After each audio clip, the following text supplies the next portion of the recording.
Hello दोस्तों। कैसे हैं आप सब? क्या हाल चाल है जी आप लोगों के? Myself C Varun Jain.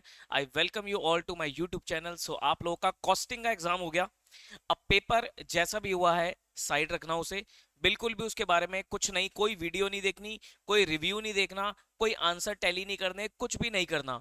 Now the focus should be on your next exam, that is audit. Paper अच्छा हुआ है कॉस्ट का, बेकार हुआ है छोड़ दो उसे, अगले पेपर पे जाओ। जनरली क्या होता है, कई बार बच्चे का ना पेपर अच्छा नहीं होता तो वो डीमोटिवेट हो जाता है और कहता है कि मैं अगले पेपर को दूंगा ही नहीं। ये सबसे बड़ी गलती होता है, ये हमें नहीं करना चाहिए। अगर मान लो पेपर किसी कारणवश सही नहीं भी हुआ, कोई दिक्कत नहीं, आपको अगले पेपर पे जाना चाहिए, क्योंकि जो पेपर सही नहीं होता, थोड़ा मुश्किल आता है, उसमें बच्चा निकल जाता है। फिर बाद में जाकर रिग्रेट होता है कि मैं आगे पेपर दे देता तो मेरा काम हो जाता। ठीक है, तो पेपर जैसा भी हुआ है उसको साइड रख देना। Now focus should be on your audit exam. समय हो गया होगा लगभग 6 सवा 6 के आसपास, आप लोग मोस्टली बच्चे घर पहुंच गए होंगे। तसल्ली से वीडियो को पूरी देखना है, एंड तक देखना। मैं आपको बताऊंगा कि किस तरीके से आपको ऑडिट का रिवीजन प्लान रखना है, अगले 1.5 दिन के अंदर अंदर आपको कैसे अपने ऑडिट को पूरी तरीके से रिवाइज करना है। ऑडिट एक बड़ा सब्जेक्ट है, ग्रुप 2 में आपका लेंथी सब्जेक्ट है, कोर थियोरिटिकल सब्जेक्ट है, लेकिन प्रैक्टिकल अप्रोच से उसको हमें पढ़ना होता है। तो आपको यहां पर कुछ सम्स वगैरह नहीं करने, लेकिन आपको अटेंटिव रहना पड़ेगा। थोड़ा सा लेंदी है, टेक्निकल है। 1.5 डेज में कैसे हम समराइज करके चलेंगे, वो सब बातें मैं आपको बताऊंगा। क्या क्या कवर करना चाहिए, आज क्या करें, कल क्या करें, परसों क्या करें। आज का दिन बहुत इंपॉर्टेंट होता है। डोंट वेस्ट टुडेज डे, क्योंकि आज का दिन खराब हो गया, कल में कुछ भी नहीं कर पाओगे, पूरा पेपर आपका बेकार हो जाएगा। तो आज के दिन आपको पढ़ाई करनी है। अभी वीडियो देखने के बाद आप आराम से रेस्ट कीजिए। 8 बजे के आसपास को हमें पढ़ाई शुरू करनी है। 8 बजे के आसपास हमें पढ़ना है। तो वीडियो देख के आप तसल्ली से सो जाना, रेस्ट कर लेना, रिलैक्स करना माइंड को, और घर वालों को बोल के सोना या अलार्म लगा के सोना कि आपको 8 बजे उठ के पढ़ाई करनी है। ऐसा नहीं होगा कि, ऐसा नहीं होना चाहिए कि भाई आप बैठ के टीवी देख रहे हो, मोबाइल में लग रहे हो, तो उससे आपकी आईज जो होती है ना, आईज को रेस्ट देना है, माइंड को रेस्ट देना है। तो वो मोबाइल और टीवी में लगने से आपको रेस्ट नहीं मिलेगा। उसको स्विच ऑफ करके आपको बिल्कुल अब इस समय सो जाना है। घर वालों को बोल के सोना, ज्यादा देर तक भी नहीं सोना, ये नहीं कि आप सोते ही चले गए। ठीक है, तो आपको 8 बजे अपनी पढ़ाई शुरू करनी है। मैं पूरा प्लानर लेके आया हूँ, वो प्लानर को देख लेते हैं एक बार। और आपको इस तरीके से अपनी प्लानिंग करनी है। आइए जी, let's discuss. So 1.5 day strategy, सितंबर 24 के लिए ऑडिट की स्ट्रेटजी, ये हम डिस्कस करने वाले हैं। आइए, तो आज का दिन जो डे 1 है, एग्जाम वाला डेज 19, मतलब आज आप कॉस्ट का पेपर देके आए हो तो 19 तारीख है आज। ठीक है, 8 बजे से आप पढ़ाई शुरू करोगे और 8 बजे से 10 बजे तक 2 घंटे के अंदर अंदर आपको 2 चैप्टर उठाने हैं। चैप्टर नंबर 1 जो पहला बेसिक चैप्टर है, और एक चैप्टर नंबर 11 उठा लेना, ethics and terms of engagement. ठीक है, ये दोनों चैप्टर मिलाकर, पहली बात तो आपके एग्जाम में वेटेज है लगभग 10 से 15 नंबर। 10 से 15 नंबर आपको चैप्टर 1 और 11 से कवर होते हुए दिखेंगे। इसमें कौन कौन से हमारे एसेस कवर हो जाते हैं? ऐसे 200, ऐसे 210, 200 का कुछ हिस्सा आपका चैप्टर नंबर 1 में कवर हो जाता है। उसके बाद और तो कोई स्टैंडर्ड इस चैप्टर 1 में कवर नहीं है, लेकिन इसमें बहुत सारे बेसिक बेसिक टॉपिक है, लाइक एडवांटेजेस ऑफ ऑडिट। ठीक है, ऑडिटिंग का process, inherent limitations of audit, एक आपका एंगेजमेंट स्टैंडर्ड्स का टॉपिक हो गया। ये सारी चीजें आपको मिलेंगी। फिर उसके बाद चैप्टर नंबर 11 में जाते हो, ये आपका एथिक्स, कुछ एथिक्स की बातें करेगा, फंडामेंटल प्रिंसिपल ऑफ एथिक्स हो गया, थ्रेट्स टू इंडिपेंडेंस हो गया, safeguards to threats to independence हो गया। फिर आपके 3 ऐसे कवर होते हैं, 210 agreeing the terms of engagement, 220 हो गया क्वालिटी कंट्रोल का, और एक्सक्लूसिव 1 हो गया अगेन क्वालिटी कंट्रोल का। ठीक है, तो ये आपका एक इंपॉर्टेंट सीरीज बनेगी। चैप्टर 1 और 11 10 से 15 नंबर के लिए 2 घंटे लगाना, 8 से 10। स्टार्टिंग में इस चैप्टर को कर लेना, आसान चैप्टर है, आराम से बच्चा इसको कवर कर लेता है, और आपको एक कॉन्फिडेंस भी मिलेगा कि हाँ मैंने 10-15 नंबर की तैयारी कर ली है। आज मैं आपको बिल्कुल इजी इजी से टॉपिक दे रहा हूं, कोई भी टेक्निकल टॉपिक नहीं दे रहा पढ़ने के लिए, क्योंकि आपका माइंड वैसे ही थोड़ा सा थका हुआ है। ठीक है, 2 घंटे पढ़ने के बाद आधे घंटे का रेस्ट लेना। देखो ये मैंने आधे घंटे का मार्जिन इसलिए दे दिया, क्योंकि देखो अगर आप 8 की बजाय 8:15 पढ़ने बैठते हो या 8:30 पढ़ने बैठते हो, तो आपको आज के दिन 12:30 बजे तक पढ़ाई करनी है। अब वो आप देख लो कि बीच में आपको गैप चाहिए या नहीं चाहिए, वो आप देख लेना, वो आप एडजस्ट कर लेना। फिर 10:30 से 12:30 बजे तक आपको अगेन 2 घंटे का एक स्लॉट निकालना है, और उसमें आपको चैप्टर नंबर 6 ऐसे 230 ऑडिट डॉक्यूमेंटेशन, छोटा सा चैप्टर है, 4 से 8 नंबर में कवर हो जाएगा आपका। और उसके बाद आपका chapter number 2 audit planning strategy program, एक ही अकेला स्टैंडर्ड है, ऐसे 300। ठीक है, ये पूरा चैप्टर आपका लगभग 10 से 15 नंबर में कवर हो सकता है। ये मैंने ज्यादा लिखा है 10 से 15, मुझे नहीं लगता कि 10 से 15 होगा, 8 से 10 आप कह सकते हो। 10 से 15 ना बोलकर मैं इसे 8 से 10 की कैटेगरी में लेके जाना चाहूंगा। 8 to 10 आप कह सकते हो, 8 से 10 नंबर। ठीक है, ये आपका आज का टारगेट हो गया। तो अगर आप देखोगे, अगर आप मोटा मोटा कैलकुलेट करोगे तो आज में हम लगभग 25 से 30 मार्क्स कवर करके सोएंगे। Your confidence level will be very high. आज के दिन में जो बच्चा आज का दिन वेस्ट कर देता है वो बड़ा पछताता है फिर। और आप क्या करोगे, अगर स्ट्रेटजी फॉलो करोगे तो आप आज में 25 से 30 नंबर की तैयारी करके उठोगे। ठीक है, ओके जी। नाउ डे नंबर 2, कल का दिन मोस्ट इंपॉर्टेंट डे, बहुत इंपॉर्टेंट दिन। कल आप सुबह सुबह तसल्ली से फ्रेश माइंड से उठना, 6:30 बजे तक उठ जाना, 6 घंटे की प्रॉपर नींद लेना, 12:30 सो गए, 6:30 बजे तक आप उठ जाना। ठीक है, प्रॉपर नींद लेकर आपको 7 बजे से पढ़ने बैठना है। एक आधे घंटे का मार्जिन इसलिए देते हैं कि उठते ही पढ़ाई नहीं होगी, थोड़ा उठोगे, ब्रश व्रश करोगे, थोड़ा फ्रेश होगे, मान लो 10-15 मिनट आप लेट भी उठते हो तो आप फटाफट करके रेडी होके, मतलब अपना चाय वाय पी के जो सारी चीजें कर कुरा के अपना 7 बजे पढ़ने बैठना। और 7 से 9:30 बजे तक सुबह के 2.5 घंटे एक ही चैप्टर दे रहा हूं मैं आपको, एक ही चैप्टर दे रहा हूं, थोड़ा सा टेक्निकल चैप्टर, चैप्टर नंबर 3, जिसमें आपका चैप्टर का नाम है risk assessment and internal control. इसमें आपका ऐसे 315, 320 मटेरियलिटी वाला स्टैंडर्ड हो गया आपका, 330 रिस्पांस टू असेस रिस्क हो गया। प्लस इसमें और भी कई सारे टॉपिक है, लाइक इंटरनल कंट्रोल्स का एक बड़ा इंपॉर्टेंट टॉपिक आता है, एक audit in an automated environment का एक बड़ा इंपॉर्टेंट टॉपिक आता है। तो ये सारे टॉपिक्स आपके कवर हो जाते हैं, 3 स्टैंडर्ड्स कवर हो जाते हैं, कुछ हिस्सा आपका ऐसे 200 का ऑडिट रिस्क का भी कवर होता है। तो ये चैप्टर आप अच्छे से करना। चैप्टर बहुत इंपॉर्टेंट होता है, टेक्निकल होता है, थोड़ा सा बच्चों को टेक्निकल लगता है, चैप्टर आसान बहुत है लेकिन बच्चों को थोड़ा टेक्निकल लगता है क्योंकि इसमें कॉन्सेप्ट्स हैं बहुत सारे। ठीक है, 10 से 15 नंबर की वेटेज रखता है, 10 से 15 नंबर की वेटेज रखता है। तो आप सुबह सुबह उठते ही 2.5 घंटे के अंदर अंदर इस चैप्टर को निपटा देना। ठीक है, अच्छा एक चीज ध्यान रखना, जितने टाइम में मैंने जो चैप्टर दिया आपको उतना ही टाइम लगाना है। अगर आपका टाइम लग रहा है एक्स्ट्रा तो प्लीज मत करना। मान लो आपने को मैंने 2.5 घंटे दिया, अब 2.5 घंटे में आपका पूरा चैप्टर रिवाइज नहीं हुआ, कुछ रह गया, तो प्लीज आप उसको फिर अभी छोड़ देना, आगे बढ़ते चले जाना। क्योंकि अगर आप एक ही चीज के पीछे लग जाओगे ना तो आपका कुछ ना कुछ रिवाइज होना रह जाएगा। ठीक है, तो वो आप आगे कहीं भी एडजस्ट कर सकते हो, लेकिन पहले एक बार पूरा सिलेबस हमें गो थ्रू करना है। आज मतलब नेक्स्ट जो आपका डेट हुआ है उसमें आपको पूरा कंप्लीट कर लेना है। ठीक है, 2.5 घंटे पढ़ने के बाद एक आधे घंटे का गैप दे देना, 9:30 से 10 ब्रेकफास्ट वगैरह कर लेना। ठीक है, देखो खाते पीते रहना, खाते पीते रहना, कुछ भी हैवी नहीं खाना आपको। ऐसा नहीं कि ब्रेकफास्ट में छोले भटूरे खा रहे हो जी, कचौड़ी खा रहे हो जी। ठीक है, हेल्दी ब्रेकफास्ट, लाइट ब्रेकफास्ट, लेकिन कुछ ना कुछ क्या करिए सर, खाते रहिए। खाते रहोगे एनर्जी रहेगी, माइंड चलता रहेगा। खाली पेट पढ़ाई मत करने लग जाना, खाली पेट कुछ भी माइंड नहीं चलता, जो पढ़ोगे वो भी भूल जाओगे। ठीक है, फिर उसके बाद 10 बजे से लेकर 12:30 बजे तक 2.5 घंटे, अगेन मैं आपको एक बड़ा चैप्टर दे रहा हूं, चैप्टर नंबर 4, बड़ा चैप्टर है, ऑडिट एविडेंस, लेकिन आसान बहुत है। इसमें आपका 500 के कई सारे स्टैंडर्ड्स होते हैं।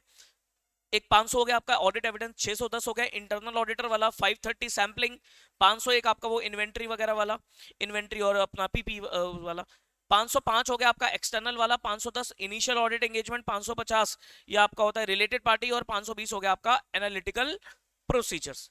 तो ये 500 की सीरीज के छोटे छोटे कई सारे स्टैंडर्ड्स हैं, चैप्टर नंबर 4 में कवर होते हैं, और चैप्टर नंबर 4 की वेटेज भी 10 से 15 नंबर की बनती है।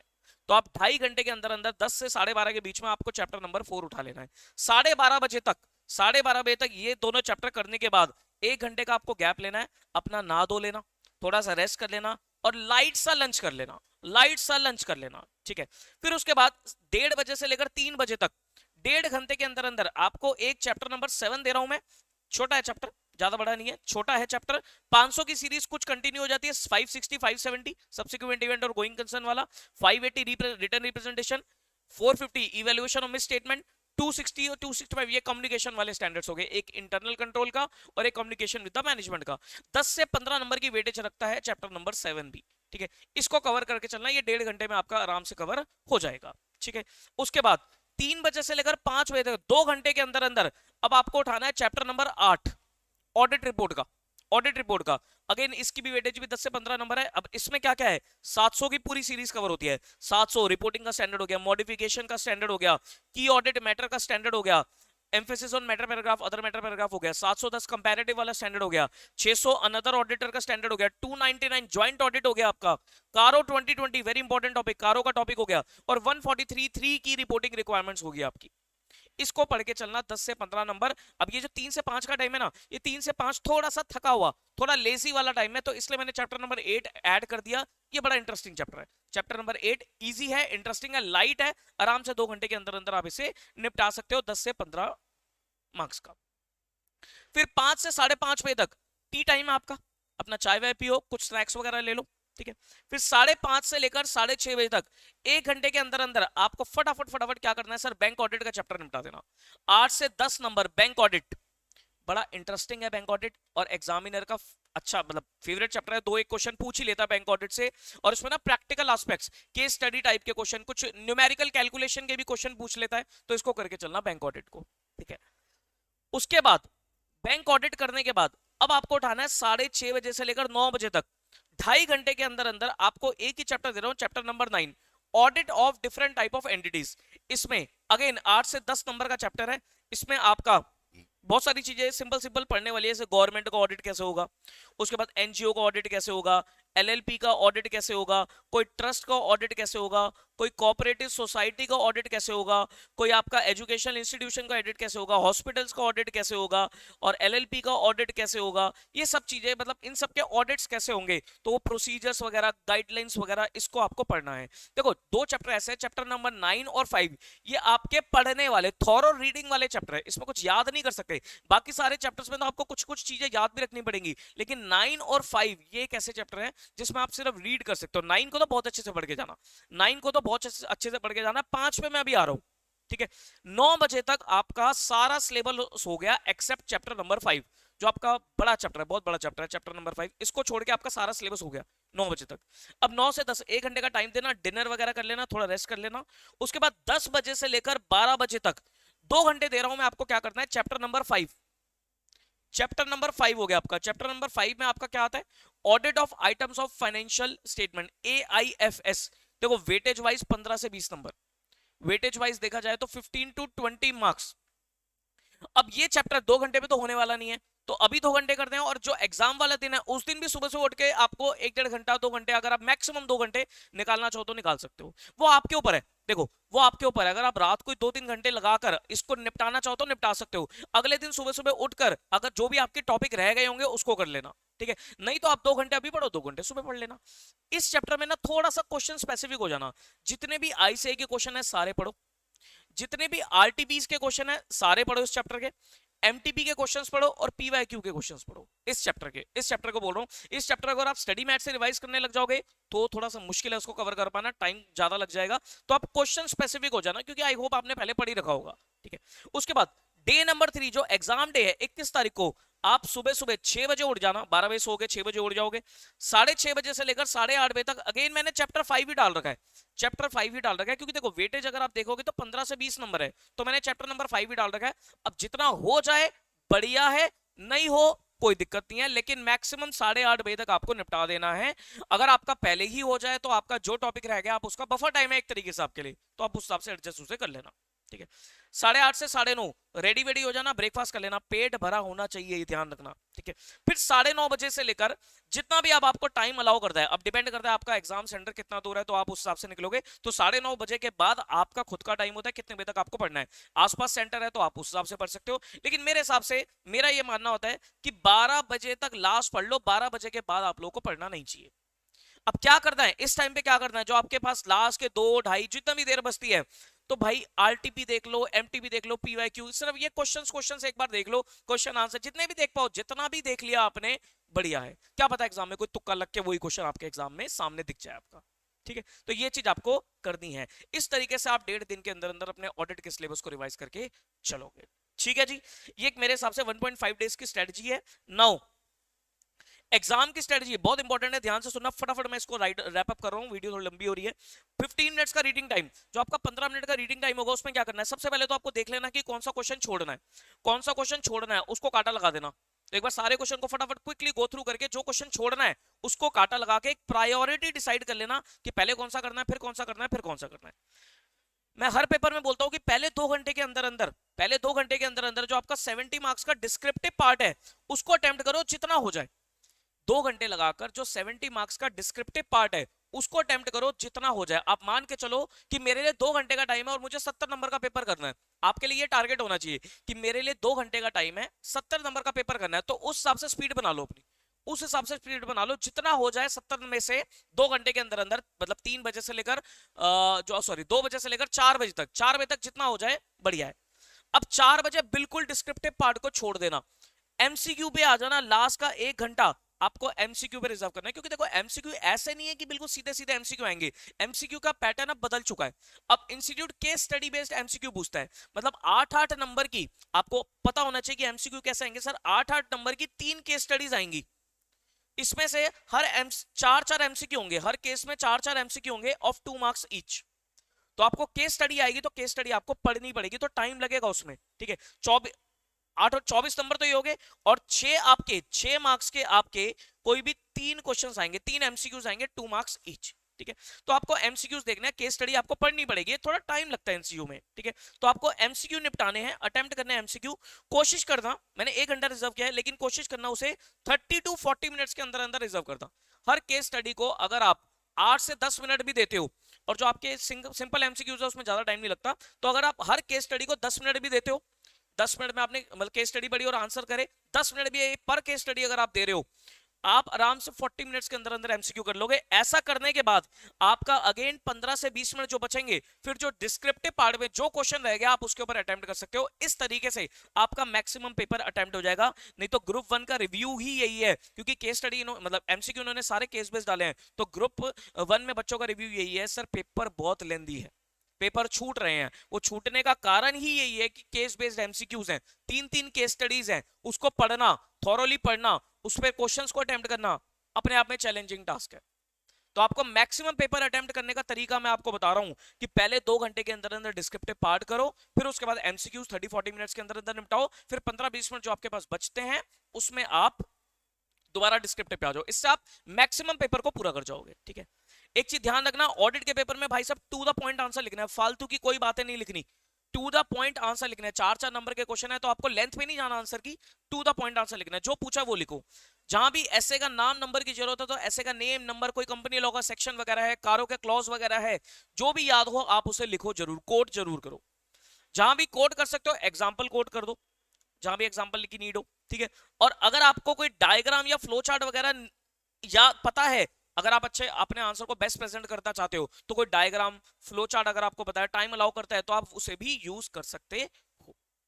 बात समझ में आती है? इस तरीके से आपको अपना ऑडिट का पेपर अटेम्प्ट करना है, 1.5 दिन के अंदर अंदर रिवाइज करना है, और कुछ बातों को ध्यान रखना है, ठीक है। अच्छा, क्वेश्चन जो आएंगे केस स्टडी भी आ सकते हैं, और आपका कुछ डायरेक्ट क्वेश्चन भी आ सकता है, स्टेटमेंट बेस्ड क्वेश्चन होगा। जैसे फॉर एग्जांपल कोई क्वेश्चन आता है कि आपको इस किस पर्टिकुलर प्रोसेस में किसी पर्टिकुलर आइटम के लिए क्या प्रोसीजर लगाने हैं। अब उसमें कोई केस स्टडी नहीं है, आप बोल दिया जाएगा कि आप इस कंपनी के ऑडिटर हो, आप इसका लेट्स से इन्वेंट्री चेक कर रहे हो, तो इन्वेंट्री में आपको रिस्क और मटेरियल में स्टेटमेंट दिखा, तो आप इन्वेंट्री के लिए रिस्क असेसमेंट प्रोसीजर क्या लगा सकते हो, या इन्वेंट्री के ऊपर एविडेंस कैसे कलेक्ट कर सकते हो, तो आपने ऐसे को कोई कोट कर दिया, उसके बाद प्रोसीजर्स, तो आपको वो केस स्टडी नहीं है, तो आप आंसर शुरू करोगे एज अ और being an auditor of this company as a part of risk assessment procedure, following audit procedure will be needed for inventory, फिर आप अपने प्रोसीजर लिख दो, दैट्स इट।